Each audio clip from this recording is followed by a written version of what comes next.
नमस्कार दोस्तों, कैसे हो आप सब लोग। तो स्वागत है आपका हमारे रिपोर्टिंग टूल के करंट अफेयर सीरीज़ में। यहाँ हम आपको बताते हैं गवर्नमेंट एग्ज़ाम से जुड़े हुए कुछ इम्पोर्टेंट करंट अफेयर्स जो बहुत इम्पोर्टेंट हैं आपके एग्ज़ाम्स के लिए। चलिए शुरू करते हैं। आज हम 4 जनवरी 2023 के 10 क्वेश्चंस। सबसे पहले हम शुरू करते हैं अपना कल का होमवर्क क्वेश्चन जो हमने आपको दिया था, और वो था कि which part of Indian constitution contain the municipalities. Indian constitution के किस पार्ट में म्यूनिसिपैलिटी बताया गया है।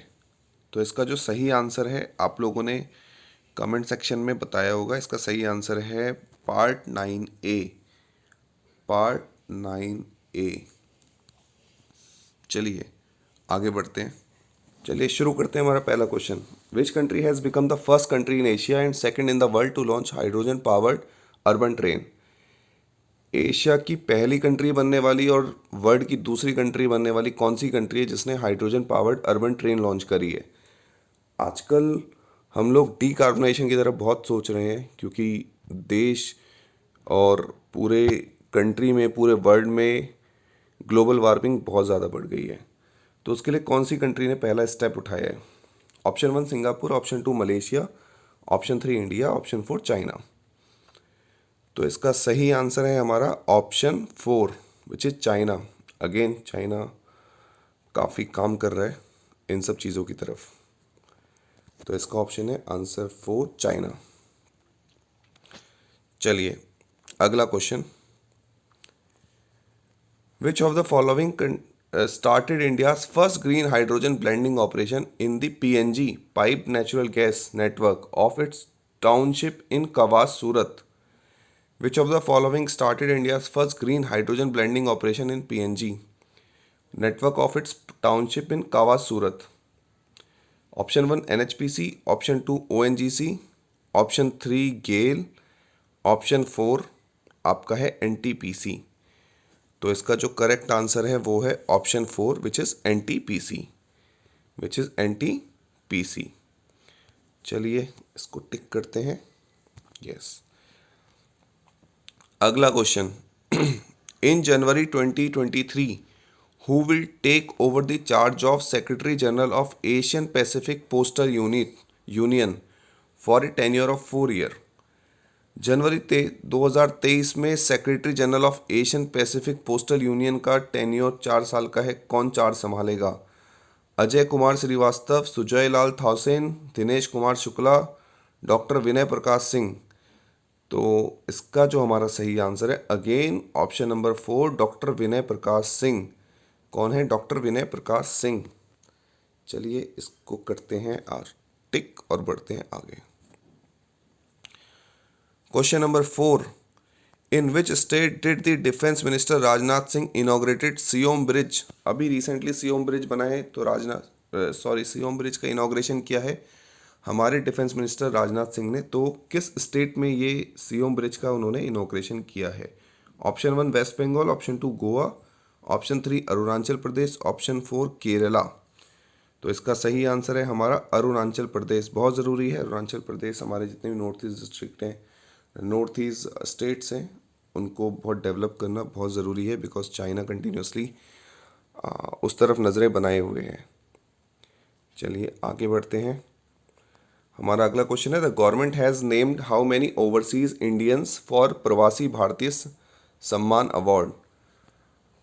The government has named how many overseas Indian for प्रवासी भारतीय सम्मान अवार्ड। प्रवासी भारतीय सम्मान अवार्ड के लिए कितने ओवरसीज़ लोगों का गवर्नमेंट ने नाम दिया है। Option 1 25, option 2 27, option 3 30, option 4 34। सो इसका जो करेक्ट ऑप्शन है ऑप्शन 2 विच इज़ 27 लोगों का नाम भारत ने दिया। और ओवरसीज़ जितने भारतीय रहते हैं उनको हमेशा सम्मान देना चाहिए। वो हमारा मान बढ़ाते हैं और विदेशों में भी भारत की आन बान और शान है। चलिए अगले क्वेश्चन की तरफ बढ़ते हैं।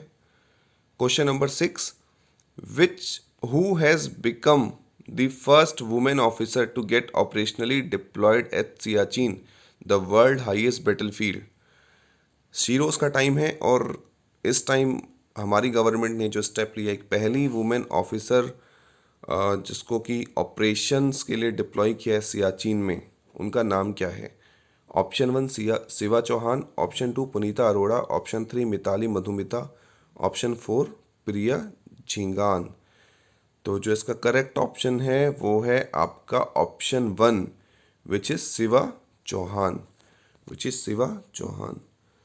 तो सियाचिन हाईएस्ट बैटलफील्ड है इंडिया का, जहाँ पे कि ऑपरेशन की कमांड संभाल रही हैं पहली वुमेन ऑफिसर शिवा चौहान। चलिए अगले क्वेश्चन की तरफ। The number of transactions through the UPI, जिसको आप कहते हैं unified payment interface, reached A record how many billion in December 2022। UPI बहुत ही ट्रेंडिंग चीज़ है इंडिया में, और आजकल हम ऑलमोस्ट डिजिटल पेमेंट यूपीआई के थ्रू करते हैं। बहुत इजी हो गया है। पहले चेक डालना पड़ता था, चेक क्लियर होता था, आरटीजीएस होता था, 24 घंटे लगते थे। अब तो आप इंस्टेंट मैसेज जाता है, इंस्टेंट पेमेंट होती है, which is possible due to UPI. तो दिसंबर 2022 में हमने कितनी पेमेंट यूपीआई से करी है? 6.24 billion, 6.89 billion, 7.43 billion, 7.82 billion. So the correct answer of it is option 4 which is 7.82 billion। 7.82 billion transaction हमने यूपीआई से करी है दिसंबर महीने में। बहुत शानदार ग्रोथ है हमारी, एंड ये टाइम है इंडिया का जब हम बहुत ग्रो कर रहे हैं इन सब चीज़ों में। Question number 8, home ministry has constituted a committee to discuss land and employment safeguard in Ladakh. The committee will be headed by whom? Home ministry ने कमेटी बनाई है जो डिस्कस करेगी land and employment safeguard for Ladakh. Ladakh region के लिए, again बहुत important reason है हमारा। चाइना उधर से लद्दाख पे बहुत अपनी नज़रें बनाए रखता है। वो आपने सुना होगा भी रिसेंटली बहुत सारे इश्यूज लद्दाख की तरफ से चाइना क्रिएट करता है।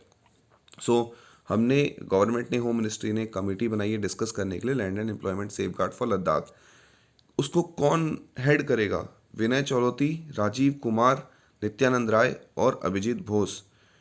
विनय चौलती, राजीव कुमार, नित्यानंद राय, अभिजीत बोस। तो इसका सही आंसर है option 3 which is Nityanand Rai. Nityanand Rai इसको लीड करेंगे, ऑप्शन 3। चलिए आगे बढ़ते हैं। Question number 9, the Sampark Kranti express train which run between dash and Delhi will be renamed as Akshardham express. संपर्क क्रांति बहुत ही फेमस ट्रेन है इंडिया की, जो दिल्ली से एक स्टेट की तरफ जाती है, स्टेट की ओर जाती है। उसका नाम चेंज करके गवर्नमेंट रीनेम करना चाहती है, उसका नाम गवर्नमेंट ने रीनेम किया है अक्षरधाम एक्सप्रेस। तो कौन से स्टेट, दिल्ली से कौन से स्टेट में जाती है? आगरा, अहमदाबाद, मुंबई, पटना। आगरा, अहमदाबाद, मुंबई, पटना। तो इसका जो सही ऑप्शन है option 2 which is Ahmedabad. Ahmedabad में जाती है संपर्क क्रांति एक्सप्रेस, जिसका नाम अब बदल के कर दिया गया है अक्षरधाम एक्सप्रेस। चलिए अगला question which is question number 10, which state acquired the historic Matiabag Hawa Mahal of the Gauripur royal family to preserve it as a heritage site. ऐसा कौन सा स्टेट है जिसने हिस्टोरिक मटियाबाग हवा महल गौरीपुर रॉयल फैमिली का प्रिजर्व करने के लिए एक्वायर करा है? असम, गुजरात, हरियाणा, उड़ीसा। असम, गुजरात, हरियाणा, उड़ीसा। तो इसका जो करेक्ट ऑप्शन है ऑप्शन 1 विच इज़ असम। बहुत ज़रूरी है हमारी हिस्टोरिक साइट्स को प्रिजर्व करना। एक्चुअली इससे हमारी कंट्री का historic culture, art and culture पता चलता है। चलिए आज के 10 क्वेश्चन ख़त्म होते हैं। मैं आपसे पूछता हूँ होमवर्क का क्वेश्चन, आप कमेंट सेक्शन में बताइएगा। सो होमवर्क क्वेश्चन आज है हमारा, Bandhavgarh National Park is located in which state. Bandhavgarh National Park किस स्टेट में लोकेटेड है? Option 1 Maharashtra, option 2 Madhya Pradesh, option 3 Rajasthan, option 4 Gujarat. Bandhavgarh National Park किस स्टेट में लोकेटेड है? महाराष्ट्र, मध्य प्रदेश, राजस्थान, गुजरात। बताते रहिए, इसका आंसर कमेंट सेक्शन में ज़रूर बताइए। और ऐसे ही आप करंट अफेयर में आपके लिए बेस्ट करंट अफेयर लाता रहूँगा जो आपके एग्ज़ाम्स के लिए बहुत ही इंपॉर्टेंट है। डेली 10, ताकि बहुत ज़्यादा ऐसा ना लगे कुछ बहुत भारी चीज़ है। डेली 10 बहुत इजी है करने। रेगुलर करिए, continuity is the key of success. लगातार ऐसे ही आप चैनल के साथ ही बने रहिए। चैनल को लाइक और सब्सक्राइब भी करिए। Thank you, bye bye, stay tune.